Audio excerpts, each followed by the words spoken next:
L'ultra fast fashion, ses prix cassés, ses références par milliers. La deuxième industrie la plus polluante inonde le monde avec ses déchets, comme ici au Kenya. En France, les 2 tiers des 700 000 tonnes de vêtements jetés finissent dans les décharges. Pour Céline Julliard, l'idée est d'intervenir à l'échelle locale pour recycler les vêtements, casser le modèle de consommation des textiles vite portés, vite jetés. Grâce à un motif en sérigraphie, on lui redonne un nouvel aspect, une nouvelle vie, et puis ça peut certainement plaire à une autre personne. Donc ça évite, ça prolonge la durée de vie du vêtement avant qu'il devienne déchet.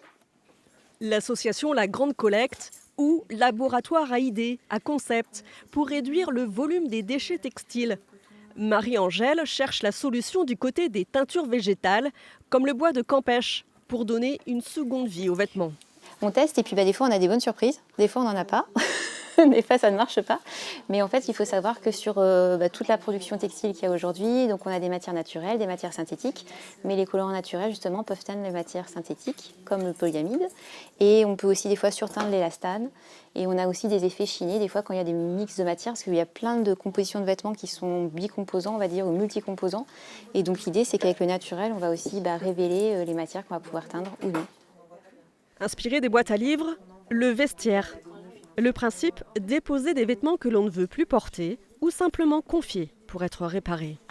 L'objectif, c'est de rentrer dans la vie des citoyens et donc de l'installer, de le démocratiser dans des lieux de vie comme des écoles, des universités, des centres sociaux, des centres de loisirs et puis des entreprises qui proposeraient justement l'accès à réduire, réparer, réutiliser, recycler ces vêtements.